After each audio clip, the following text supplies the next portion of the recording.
എല്ലാവർക്കും മിജീസ് കിച്ചൻ്റെ പുതിയൊരു വീഡിയോയിലേക്ക് സ്വാഗതം. ഞാൻ നിങ്ങളുടെ സ്വന്തം ബി ചേച്ചി. എൻ്റെ പ്രിയപ്പെട്ട ഓരോരുത്തർ സുഖമായിട്ടിരിക്കുന്നു. ദൈവം സഹായിച്ച് ഇവിടെ സുഖമായിട്ടൊക്കെ ഇരിക്കുന്നു. ഇന്നൊരു ദിവസം ദൈവം നമുക്ക് ദാനമായി തന്ന് അതിന് ദൈവത്തിന് നന്ദി പറയാം. അപ്പോൾ എല്ലാവരും ഓണത്തിൻ്റെ ബിസിയൊക്കെ കഴിഞ്ഞിട്ട് വന്നോ. ഞാനും 2-3 ദിവസമായി വീഡിയോ ഇട്ടിട്ട്, നിങ്ങളെല്ലാം ബിസിയല്ലേ, പിന്നെ വീഡിയോ ഇട്ടിട്ട് അങ്ങനെ കാര്യമില്ലെന്ന് പറഞ്ഞ് ഇടാൻ ഞാൻ ജെനിഫർ കഴിഞ്ഞ ദിവസം പറയുന്നു, ചേച്ചി 2-3 ദിവസമായി അങ്ങനെ ചെയ്യല്ലേ. അപ്പം നമ്മുടെ വീഡിയോ നോക്കിയിരിക്കുന്ന കുറച്ച് പേരൊക്കെ ഉണ്ട്. ചെറിയ വീഡിയോയും അത് നമ്മുടെ വീഡിയോ ഇഷ്ടപ്പെടുന്നവരൊക്കെ ഉണ്ടല്ലേ. അപ്പോൾ ഇന്നത്തെ വീഡിയോ എന്ന് പറയുന്നത് കുക്കറിലൊരു അടിപൊളി ഒരു കുക്കർ ബിരിയാണി, അതിൻ്റെ റെസിപ്പിയാണ് കാണിക്കുന്നത്. നിങ്ങളൊന്ന് ട്രൈ ചെയ്ത് നോക്കുക. അപ്പം ഇത് ഇച്ചിരി സ്പൈസി ആയിപ്പോയി. അത്രയും വേണ്ടാത്തൊരു എരിവിനനുസരിച്ച്, ഈ എരിവിൻ്റെ കാര്യം ഞാൻ ഈ ചേർക്കുന്ന പൊടികൾ മുളക് പൊടിയുടെ അതനുസരിച്ച് ചേർത്താൽ മതിയേ. അടിപൊളിയെന്ന് വെച്ചാൽ ബിരിയാണി ഞാൻ ഗ്യാരണ്ടി തരുമോ. ഞാനിതുവരെ അങ്ങനെ ഫ്രൈഡ് റൈസൊക്കെ പെട്ടെന്ന് എനിക്ക് ഉണ്ടാക്കാൻ പറ്റും, ഉണ്ടാക്കും. ബിരിയാണി ഒരു പ്രാവശ്യം ഒരു ബീഫ് ബിരിയാണി ഉണ്ടാക്കിയത്, അതും നല്ലതായിരുന്നു. ഇത് ചിക്കൻ ബിരിയാണിയാണ് ഉണ്ടാക്കുന്നത്. അപ്പോൾ നിങ്ങൾ വീഡിയോ കാണുക, സപ്പോർട്ട് ചെയ്യുക. ഇനി നമുക്ക് വീഡിയോയിലോട്ട് പോകാമേ.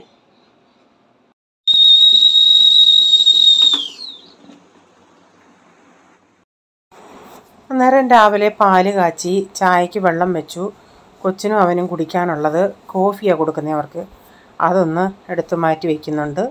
എന്നിട്ട് കൊച്ചന് കൊടുത്തു കഴിഞ്ഞ് പോളിനുള്ളത് ഞാൻ ഗ്ലാസ്സിലെടുത്ത് ചൂടോടെ അവിടെ വെക്കും. ഇവനുള്ളതൊന്ന് ഇച്ചിരിയും കൂടെ ഒന്ന് വെള്ളത്തിലിറക്കി വയ്ക്കും, തണുപ്പിച്ചിട്ട് എളുപ്പം കൊടുക്കാനേ. അവനത് കൊടുത്തിട്ടല്ല അവൻ എണ്ണീക്കത്തുള്ളൂ, അതുകൊണ്ട്. അന്നേരം ഇന്നത്തെ ബ്രേക്ക്ഫാസ്റ്റ് കളിപ്പീരായിപ്പോയി. അതായത് എൻ്റെ ചിന്ത ചിക്കൻ പാറ്റീസ് ഉണ്ടെന്നുള്ളതാണ്. പക്ഷേ അത് എടുത്ത കാര്യം എനിക്ക് ഓർമ്മയില്ലാതായിപ്പോയി. അപ്പം ഞാൻ ഫ്രീസറിൻ്റെ അകത്താണ് വെക്കുന്നത്. അത് എടുക്കാൻ ചെന്നുണ്ടെ ഇല്ല, ഒരെണ്ണേ ഇരിപ്പുള്ളൂ. നോക്കിയുണ്ടെ പിന്നെ വെജിൻ്റെ ബാക്കി ഇച്ചിരി പൊടിഞ്ഞത് വെക്കണം. ഒരു വശം വെജ് പാറ്റീസ് വാങ്ങിച്ചോണ്ട് അത് 1-2 പൊടിഞ്ഞായിരുന്നു. അപ്പം ഞാനത് അതുപോലെ വെച്ചായിരുന്നു. പൊടിഞ്ഞത് എങ്ങനെയാണ് ചെയ്യുന്നതെന്ന് പറഞ്ഞു. അപ്പോൾ അതും ഈ ചിക്കൻ പാറ്റീസ് ഒരെണ്ണം ഉണ്ടായിരുന്നു, അതും രണ്ടും കൂടെ മിക്സ് ചെയ്ത് ഇന്ന് സാൻഡ്വിച്ച് ഉണ്ടാക്കാമെന്ന് വെച്ച്. അപ്പോൾ അതിൽ ഫ്രീസറിൽ ഇരുന്നതായതുകൊണ്ട് ഇച്ചിരി കട്ടില് പോലെ ഇരിക്കണം. പിന്നെ ഞാൻ ഇടുക്കലും കൊണ്ടൊന്ന് ഇടിച്ചതിന് ശേഷം അതിനെ ഒന്ന് ശരിയാക്കിയത്. എന്നിട്ട് ഞാൻ അതിലേക്ക് സവാള അരിഞ്ഞതും ചേർത്തു. പിന്നെ മയോണൈസും ടൊമാറ്റോ സോസും ചേർത്തിട്ട് ബ്രെഡിൻ്റെ അകത്ത് വെച്ച് ടോസ്റ്റ് ചെയ്തെടുക്കാമെന്ന് വെച്ച്. പക്ഷേ ഉപ്പിരി പരിപാടിയായിരുന്നേലും കളിപ്പീര് പരിപാടിയായിരുന്നേലും നല്ല ടേസ്റ്റ് ആയിരുന്നു കേട്ടോ. അപ്പോൾ ഞാൻ ഇതിലേക്ക് ഒരു ഇച്ചിരി ഉപ്പൂടെ ചേർത്ത് കൊടുക്കുന്നുണ്ട്. ഈ സവാള ഇതെല്ലാം കൂടെ ചേർത്തോണ്ടെങ്കിൽ പിന്നെ ഇച്ചിരി ഉപ്പൂടെ ചേർത്തേലേ ഒക്കത്തുള്ളൂ. അതുകൊണ്ട് ഇച്ചിരി ഉപ്പൂടെ ചേർത്ത് കൊടുത്തിട്ടുണ്ട്. എന്നിട്ട് ഇങ്ങനെ ബ്രെഡിൻ്റെ അകത്ത് എല്ലാം ഇങ്ങനെ ഒന്ന് ഞാൻ അതിൻ്റെ മുകളിൽ വെച്ചിട്ടുണ്ട്. എന്നിട്ട് അതിൻ്റെ മുകളിൽ അറിയാമല്ലേ, അങ്ങനെയെല്ലാം ഞാനിങ്ങനെ ഉണ്ടാക്കിയെടുത്തിട്ടുണ്ട്. അങ്ങനെ പ്രൈസമോൻ എണീറ്റ് വന്ന് ബ്രഷൊക്കെ ചെയ്തു. അപ്പം ഞാൻ ചോദിച്ചു വേണോ കഴിക്കാൻ വേണ്ടി. ഇതൊക്കെ ആകുമ്പം ആൾ കഴിക്കുന്നതാണ്. വേണമെന്ന് വെച്ചാൽ പറഞ്ഞു വേണ്ടാന്ന് പറഞ്ഞു. കോഫി കുടിച്ചോണ്ട് പറഞ്ഞു ചില സമയത്ത് അനുസരിച്ച് കഴിക്കും, ചില സമയത്ത് അത് തന്നെ.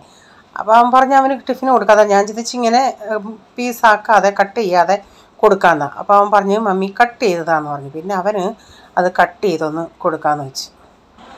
ഇതിൻ്റെ കൂടെ ഞാൻ ടൊമാറ്റോ സോസ് കൂടെ അവനൊരു ബൗളിലാക്കി കൊടുത്തു വിട്ടായിരുന്നേ. ഇതുണ്ടാക്കിയതിന് ശേഷം പിന്നെ ഞാനതൊരു കാസറോൾ പാത്രത്തിൻ്റെ അകത്ത് അടച്ച് കുറച്ച് നേരം ഒന്ന് ചൂടായിട്ട് നിന്നോളൂ അല്ലേ. ഇപ്പോൾ ഈ ടിഫിൻ കൊടുത്ത പരിപാടി ഭയങ്കര ബുദ്ധിമുട്ടാണ്. എന്താ എന്നും കൊടുത്തു വിടുന്നതെന്നുള്ള ചിന്തയാണ് എനിക്ക്. പക്ഷേ ഇഡലി അങ്ങനെ ഉണ്ടാക്കുന്നത്, മസാല ഇഡലി ആണെങ്കിൽ വളരെ പെട്ടെന്ന് എനിക്ക് ഉണ്ടാക്കി കൊടുക്കാം. എന്നാൽ ചായ റെഡി ആയായിരുന്നു. ഞാൻ പിന്നെ ചായ ഒന്ന് അടച്ചവിടെ വെച്ചിരുന്നു. പിന്നെ ഇനിയിപ്പോൾ ഇതെല്ലാം ഒന്ന് ഒതുക്കി വെച്ചതിന് ശേഷം ചായയൊക്കെ എടുക്കാമെന്ന് വെച്ചു. അപ്പോൾ ഇനിയും ചായയും കൂടെ ഒന്ന് എടുക്കട്ടെ.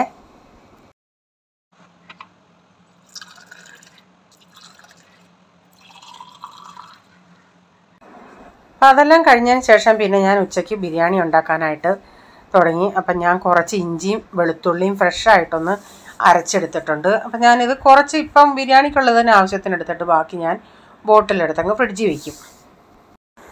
ഒട്ടും വെള്ളം ചേർക്കരുത്. അഥവാ അരയാൻ പ്രയാസമുണ്ട്, രണ്ടും കൂടെ ആകുമ്പോൾ അങ്ങ് അരയും, കുഴപ്പമില്ല. ഞാനൊരു ഇച്ചിരി ഉപ്പ് ചേർത്തിട്ടുണ്ടായിരുന്നു ഇതിൽ. അഥവാ അരയാൻ പ്രയാസം ഉണ്ടെങ്കിൽ ഇച്ചിരി ഓയിൽ ഒഴിച്ചു കൊടുക്കണേ. ഞാൻ ചില സമയത്ത് വിനെഗർ ഇച്ചിരി ഒഴിച്ചിട്ടും അരയ്ക്കും. അത് അരച്ചിട്ട് അതേ ചാറ് തന്നെ ഞാൻ എടുത്തത്. ഇതിലേക്ക് ഞാനൊരു 10 പച്ചമുളക് ചേർക്കുന്നുണ്ട്. ഇത് അധികം എരിവുള്ള പച്ചമുളകല്ല. ഞാൻ ആരംഭത്തിലേ പറഞ്ഞു നിങ്ങൾക്ക് എരിവ് വേണോ കുറവ് മതിയെങ്കിൽ പച്ചമുളകൊക്കെ ഞാനിപ്പോൾ 10. ഇതിപ്പോൾ എരിവില്ലാത്ത എരിവുള്ളതാണെങ്കിൽ ഇത്രയൊന്നും അരയ്ക്കണ്ട. പിന്നെ ഒരു പിടി പുതിനയിലയും ഒരു പിടി മല്ലിയിലയും ഇത് നമുക്കൊന്ന് ചതച്ച് എടുക്കണേ. ഒത്തിരി പേസ്റ്റ് പോലെ വേണ്ട, ഇച്ചിരി ഒന്ന് ക്രഷ് ചെയ്തെടുക്കാം. എരിവ് വേണ്ടാത്തവർക്കാണെങ്കിൽ 3-4 പച്ചമുളക് ചേർത്താൽ മതിയേ. ഇതൊന്ന് ക്രഷ് ചെയ്തെടുത്തിട്ടുണ്ട്. അറിയാൻ വയ്യാത്ത ആരെങ്കിലും ഉണ്ടെങ്കിലേ നമ്മൾ പച്ചമുളക് ഇതൊക്കെ അരച്ചിട്ട് ഇങ്ങനെ ക്രഷ് ചെയ്തിട്ടേ ഇങ്ങനെ മുഖം അങ്ങോട്ട് കൊണ്ടുപോയി ടപ്പേന്ന് ഇങ്ങനെ തുറക്കല്ലേ, ഇച്ചിരി മാറ്റി തുറക്കണം. അല്ലെങ്കിൽ ആ പച്ചമുളകിൻ്റെ ആ ക്രാണം ഇങ്ങോട്ട് മൂക്കിലടിക്കും, എന്നാലും ഭയങ്കര അസ്വസ്ഥത ഉണ്ടാവും. അപ്പം ഞാൻ 1 കിലോ റൈസാണ് എടുത്തേക്കുന്നത്, 1.5 കിലോ ചിക്കൻ എടുത്തിട്ടുണ്ട്. അപ്പം കഷ്ണം ഇങ്ങനെ വിളിച്ചില്ലേ വലിയ പീസാക്കിയിട്ടുണ്ട്. ഇതിലേക്ക് ആവശ്യത്തിനുള്ള ഉപ്പ്, 1 ടീസ്പൂൺ മഞ്ഞൾപ്പൊടി, 1 ടീസ്പൂൺ ഗരം മസാല, ഒരു 2.5 ടേബിൾ സ്പൂൺ. ഇതിപ്പോൾ നിങ്ങൾക്ക് ഇത്ര എരിവ് വേണ്ട എങ്കിൽ, എരിവ് കുറച്ച് മതിയെങ്കിൽ 2.5 ടേബിൾ സ്പൂൺ ചേർക്കണ്ടേ. 2.5 ടേബിൾ സ്പൂൺ മുളക് പൊടി, കാശ്മീരിയാണ് ഞാൻ ചേർത്തേക്കുന്നത്. 1 ടീസ്പൂൺ കുരുമുളക് പൊടി, പിന്നെ നമ്മൾ ചതച്ചില്ല ഇഞ്ചി വെളുത്തുള്ളി പേസ്റ്റ്, അത് 1 ടേബിൾ സ്പൂൺ. 1 ടേബിൾ സ്പൂൺ നിറച്ചുണ്ട്. പച്ചമുളകും പുതിനയിലയും അതും വേണ്ട ഇത്രയും 1 ടേബിൾ സ്പൂൺ. പിന്നെ വേണം നാരങ്ങ നീര്. എൻ്റെ കയ്യിൽ ഇരിക്കുന്ന നാരങ്ങ കുഞ്ഞു നാരങ്ങ ആയതുകൊണ്ട് ഞാൻ 2 എണ്ണത്തിൻ്റെ നീര് ചേർക്കുന്നുണ്ട്. ഇച്ചിണിയുള്ളതാണ്. ഞങ്ങൾക്കിത് ഇച്ചിരി സ്പൈസി ആയിട്ട് എടുത്തത്. നിങ്ങൾ അത്ര എരിവ് കൂട്ടാത്തവരാണെങ്കിൽ കുരുമുളകിൻ്റെ അളവും ഈ നമ്മൾ ചതച്ച ഇഞ്ചി പച്ചമുളകിൻ്റെ ഒക്കെ അളവും എല്ലാം ഒന്ന് കുറയ്ക്കണേ, മുളക് പൊടിയുടെയൊക്കെ. അപ്പോൾ കാശ്മീരി ആണെങ്കിൽ കുഴപ്പമില്ല, മറ്റേതാണെങ്കിൽ അത്രയൊന്നും ചേർക്കരുത്. ഇത് നമുക്ക് കൈ കൊണ്ട് നന്നായി ഒന്ന് മിക്സ് ചെയ്തൊരു 1/4 മണിക്കൂറിലൊന്ന് മാറ്റി വയ്ക്കാമേ. ഇപ്പം നിങ്ങൾക്ക് തലേന്നേ വാങ്ങിച്ച് ഇത് മസാല പുരട്ടി ഫ്രിഡ്ജിൽ വെക്കുകയാണെങ്കിൽ കുറേയും കൂടെ നല്ലതാണേ.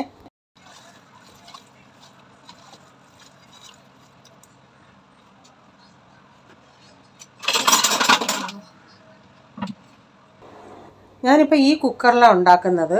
അപ്പോൾ ഞാൻ അതിലേക്ക് കുറച്ച് ഓയിലും ഇച്ചിരി നെയ്യോട് ഒഴിച്ചിട്ട് ഞാനൊരു 2 സവാള ഇങ്ങനെ സ്ലൈസായിട്ട് അരിഞ്ഞെടുത്തിട്ടുണ്ട്. അത് നമുക്കൊന്ന് വറുത്തെടുക്കണം. അതൊന്ന് അരിഞ്ഞിട്ട് കൈ കൊണ്ടൊന്ന് ഞെവിടുവാണെങ്കിൽ അത് ഇതിലായിട്ട് കിട്ടുമേ. അതിനെ ഒന്ന് വറുത്തെടുക്കാമേ. ഞാൻ ഉള്ളി മുങ്ങിക്കിടക്കാനായിട്ടുള്ള ഓയിലൊന്നും ഒഴിച്ചിട്ടില്ല, കുറച്ചേ ഒഴിച്ചുള്ളൂ. അപ്പോൾ അതുകൊണ്ട് ഇതൊന്ന് മൂത്ത് വന്നിട്ടുണ്ട്. ഇതൊന്ന് ഞാനൊന്ന് കോരിയെടുക്കുന്നുണ്ട്. കുക്കറിലിട്ട് വറക്കുമ്പം പ്രത്യേകം ശ്രദ്ധിക്കണം, തീയൊക്കെ ഒന്ന് കുറച്ച് വേണം ചെയ്യാൻ, അല്ലെങ്കിൽ പെട്ടെന്ന് കരിഞ്ഞു പോകും. കാരണം കുക്കറിന് നല്ല ചൂടല്ലേ. ഇതിലോട്ട് ഇച്ചിരി എണ്ണയുണ്ട്.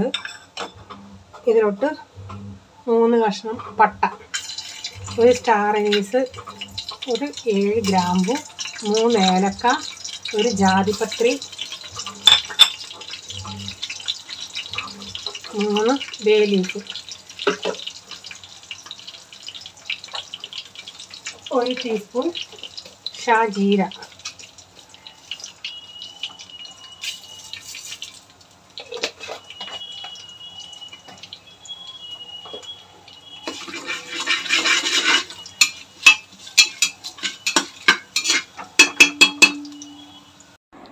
ഇതിലോട്ട് ഞാനൊരു ചെറിയതാണെങ്കിൽ ഒരു 7-8 സവാള എടുക്കാം. ഇതൊരു മീഡിയം സൈസിലെ 6 സവാള എടുത്തിട്ടുണ്ട്. അതിപ്പോൾ നമുക്ക് ഇത്രയും സവാള എടുക്കുകയാണെങ്കിൽ എനിക്ക് നന്നായിട്ട് ഗ്രേവി കിട്ടുക. അല്ലെങ്കിൽ ഗ്രേവി അധികം വേണ്ട, മസാലയൊക്കെ അതിൻ്റെ അകത്ത് വേണ്ടെങ്കിൽ ഇത്രയും എടുക്കേണ്ട. പക്ഷേ ഈ രീതിയിൽ എടുത്തപ്പോഴാണ് എനിക്ക് നല്ലതായിട്ട് പെർഫെക്റ്റായിട്ട് കിട്ടിയത്. അപ്പോൾ ആ സവാളയും കൂടി ഇട്ടിട്ട് നന്നായിട്ട് നമുക്കിതൊന്ന് വഴട്ടിയെടുക്കാം. കുക്കറായതുകൊണ്ട് പെട്ടെന്ന് വഴന്ന് കിട്ടും നമുക്ക്. ഞാൻ ഇച്ചിരി നേരം ആ അടപ്പിങ്ങനെ ടൈറ്റായിട്ട് അങ്ങ് അടച്ചിട്ടില്ല, വെറുതെ ഒന്ന് മുകളിലോട്ടൊന്ന് വെച്ചതേ ഉള്ളൂ. എന്നിട്ട് പിന്നെ ഇടയ്ക്ക് തുറന്ന് ഇളക്കി കൊടുക്കുവേ. അപ്പം ഞാനിപ്പോൾ ഇതൊന്ന് ഇളക്കി കൊടുക്കുന്നുണ്ട്. അപ്പം സവാളയൊക്കെ ഒന്ന് വഴന്ന് വന്നു. ഇതിലോട്ട് ഞാനൊരു വലിയ 3 ടൊമാറ്റോ അരച്ചത് അതുകൂടി ഇത് ചേർത്ത് കൊടുത്തിട്ട് ആ ടൊമാറ്റോയിലെ വെള്ളമൊക്കെ ഇച്ചിരി ഒന്ന് വറ്റുന്നിടം വരെ നമുക്കിതൊന്ന് ഇളക്കി കൊടുക്കാമേ. ഇപ്പം നിങ്ങൾ ചിന്തിക്കുക നാളെ ഈ ബിരിയാണി ഉണ്ടാക്കണമെന്ന് വെച്ചാൽ തലേന്നേ നമ്മൾ ഈ മല്ലിയിലയും ഇതൊക്കെ അരച്ചില്ലേ, ആ പ്രൊസീജിയറും ഇഞ്ചി വെളുത്തുള്ളി പേസ്റ്റൊക്കെ അരയ്ക്കുന്നത് അങ്ങനെ തലേന്നേ ചെയ്ത് വെക്കുകയാണെങ്കിൽ നമുക്ക് രാവിലെ പെട്ടെന്ന് ഉണ്ടാക്കാം. അപ്പം ഞാൻ ഇപ്പോഴല്ല ഇതെല്ലാം ചെയ്യാൻ തുടങ്ങിയത്. ടൊമാറ്റോയിലൊക്കെ വെള്ളം ഒന്ന് വലിഞ്ഞ് വന്നിട്ട് ഞാനിതിലേക്ക് നമ്മൾ മാരിനേറ്റ് ചെയ്തപ്പോൾ ഇച്ചിരി മഞ്ഞൾപ്പൊടി ചേർത്തു. എന്നാൽ ഞാനിതിലേക്ക് 1/2 ടീസ്പൂൺ മഞ്ഞൾപ്പൊടി, 2.5 ടേബിൾ സ്പൂൺ മല്ലിപ്പൊടി, 1 ടേബിൾ സ്പൂൺ കാശ്മീരി മുളക് പൊടി. ഇതിലേക്ക് ഇനി ചേർക്കുന്നത് ഷാഹി ബിരിയാണി മസാലയാണ്, എവറസ്റ്റിൻ്റെ. അതൊരു 1.25 ടേബിൾ സ്പൂൺ ചേർക്കുന്നുണ്ട്. എന്നിട്ട് ഈ പൊടികളെല്ലാം കൂടെ ചേർത്തിട്ട് തീ ഏറ്റവും കുറച്ചിട്ട് അതിൻ്റെ പച്ചമണം പോകുന്നിടം വരെ നമുക്കൊന്ന് മൂപ്പിച്ചെടുക്കാം. അല്ലെങ്കിൽ ഒരു മസാലയുടെ പച്ച ടേസ്റ്റ് വരും. അപ്പോൾ ഇത് കുക്കർ ആയതുകൊണ്ട് നല്ല ചൂടിലിരിക്കുക. ഞാനിതിലേക്ക് ഒരു 1/2 ടീസ്പൂൺ കൂടെ ഗരം മസാല ചേർത്തിട്ടുണ്ട്, നല്ലൊരു മണം കിട്ടാനായിട്ട്. നിങ്ങൾക്ക് ലാസ്റ്റിൽ കവട വാട്ടർ ഉണ്ടല്ലേ, അത് കിട്ടുവാണെങ്കിൽ ചേർക്കാം. ഞാൻ കടയിൽ ചോദിച്ചോണ്ടേ ഇല്ലായിരുന്നു. അല്ല അന്നേരം അതിന് ആ എസൻസിന് നല്ലൊരു കൂടുതലും നമ്മളിതൊന്നും ചേർത്തില്ലെങ്കിലും കുഴപ്പമില്ല. ഇത് തന്നെ നമ്മൾ ചേർക്കുമ്പോൾ മല്ലിയിലയുടെയും പുതിനയിലയുടെയൊക്കെ ബിരിയാണിക്ക് മെയിനാണ് മല്ലിയില പുതിനയില. അതിൻ്റെ മണം ഉണ്ടെങ്കിൽ തന്നെ നല്ലൊരു മണമായിരുന്നു. അപ്പോൾ ഞാൻ ഇതെല്ലാം ഒന്ന് പച്ചമണം പോകുന്നിടം വരെ ഒന്ന് മൂപ്പിച്ചെടുത്തിട്ടുണ്ട്. ഇതിലേക്ക് ഞാൻ 1 ടേബിൾ സ്പൂൺ കൂടെ ഇഞ്ചി വെളുത്തുള്ളി പേസ്റ്റും പിന്നെ നമ്മൾ ചതച്ചില്ലേ പുതിനയിലയും മല്ലിയിലയും പച്ചമുളകും അതൊരു 1/2 ടേബിൾ സ്പൂൺ ചേർത്തിട്ടുണ്ട്. അപ്പോൾ ഇനി ഞാൻ ചേർക്കുന്നത് ഇച്ചിരി തൈരാണ്. അപ്പോൾ ഞാൻ ആ കുക്കർ അങ്ങ് ഓഫാക്കിയേ, കാരണം കുക്കർ നല്ല ചൂടി കിടക്കുമല്ലേ. ഓഫാക്കി ഒരു 2-3 മിനിറ്റ് കഴിഞ്ഞിട്ടാണ് ഞാൻ ഈ തൈര് ഒഴിച്ചത്. ഒരു 1/2 കപ്പ് തൈര്, അധികം പുളിയില്ലാത്ത തൈരാണ്. അഥവാ നിങ്ങൾ ഒഴിക്കുമ്പം തീ ഒരു കാരണവശാലും ഓണാക്കരുതേ, അല്ലെങ്കിൽ നമ്മുടെ ആ തൈരൊക്കെ ഒന്ന് പിരിപിരായിപ്പോവും. അതുകൊണ്ട് ആ ചൂടിൽ തന്നെ ഞാൻ നന്നായി ആ തൈരൊന്ന് ഇളക്കിയെടുക്കട്ടെ. അപ്പം തൈരൂടെ കൂട്ടി നന്നായി ഇളക്കിയിട്ട് ഞാൻ പിന്നെ തീ ഓണാക്കി. എന്നിട്ട് ഞാൻ ഈ മസാലയൊന്ന് മണപ്പിച്ച് നോക്കി എങ്ങനെയുണ്ട് മണമെന്ന്. നല്ല മണം ഉണ്ടായിരുന്നു ബിരിയാണിയുടെ. മസാല എടുത്തത് ആരെങ്കിലും ഇങ്ങനെ മണപ്പിച്ച് നോക്കിയിട്ടുണ്ടോ? കമൻറ്റിലൊന്ന് പറയണേ. സ്കിപ്പടിച്ച് പോവാണെങ്കിൽ ഞാൻ ചോദിച്ചത് കേൾക്കത്തില്ല കേട്ടോ. അപ്പം ഞാൻ ഇനി ഇതിലേക്ക് മാരിനേറ്റ് ചെയ്ത് വെച്ച ചിക്കനോട് ഇട്ട് കൊടുക്കുന്നുണ്ട്.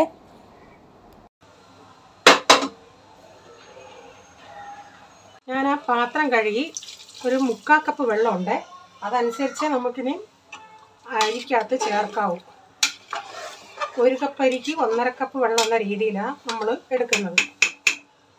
അതിനെ അവിടെ കിടന്നൊന്ന് വേവട്ടെ. ഇച്ചിരി ഒന്ന് ചിക്കൻ്റെ അകത്ത് ഇപ്പം ആ മിക്സിയുടെ ജാറും എല്ലാം കഴുകി 1 കപ്പ് വെള്ളം കൂടെ ഒഴിച്ചിട്ടുണ്ട്. ഇപ്പോൾ ഇതിൻ്റെ അകത്ത് നമ്മൾ 1.5 കപ്പോളം വെള്ളം ഒഴിച്ചിട്ടുണ്ട്. അതനുസരിച്ച് ഇനി ബാക്കി വെള്ളം ഒഴിച്ചാൽ മതി ചോറിന്. കാരണം ആ ചിക്കൻ ഇങ്ങനെ മുകളിൽ ഇങ്ങനെ കിടക്കുമായിരുന്നേ. അപ്പം വെള്ളമായിട്ടൊന്ന് കിടന്ന് അതൊരു 10 മിനിറ്റ് ഒന്ന് വേവട്ടെ.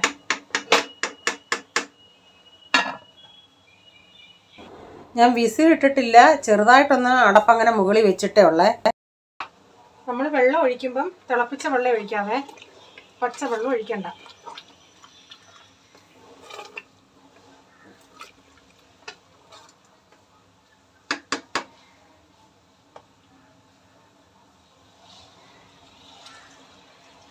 ഉപ്പ് കുറവാണേ.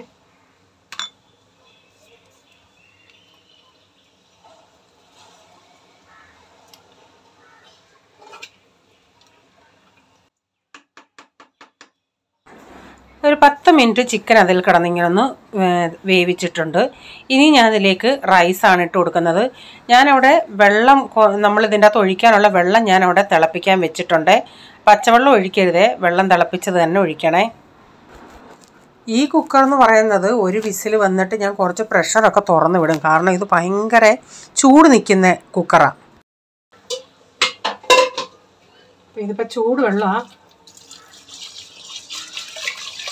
1 കപ്പിന് 1.5 കപ്പ് വെള്ളം എന്ന രീതിയിൽ. എന്നിട്ടിത് ഇളക്കി മറിക്കുകയൊന്നും ചെയ്യണ്ട. ഞാൻ ആ സൈഡിലൊക്കെ റൈസ് ഇരിപ്പുണ്ട്. റൈസും മസാലയും സവാളയൊക്കെ ഇരിക്കുന്നത് അതൊക്കെ ഒന്ന് ഒതുക്കി ഇതിൻ്റെ അകത്തോട്ട് ഇട്ടതാണേ.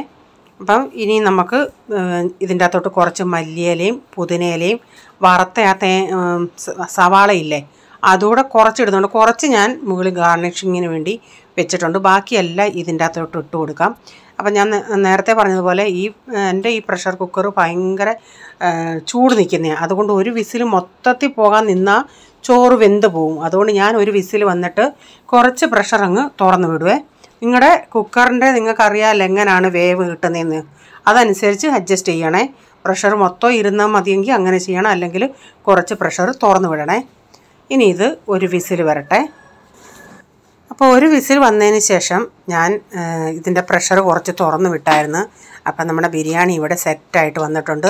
ഞാനിത് എനിക്ക് ഇങ്ങനെ എടുക്കാൻ അറിയത്തില്ല, വെട്ടി എടുക്കാൻ അറിയാത്തത് കൊണ്ട് ഞാൻ വലിയ ഉരുളിക്കകത്തിട്ടിട്ട് പിന്നെ അതിൻ്റെ അകത്ത് എല്ലാം അങ്ങ് മിക്സ് ചെയ്യുമായിരുന്നു. അല്ലാതെ എനിക്ക് എടുക്കാൻ അറിയത്തില്ല.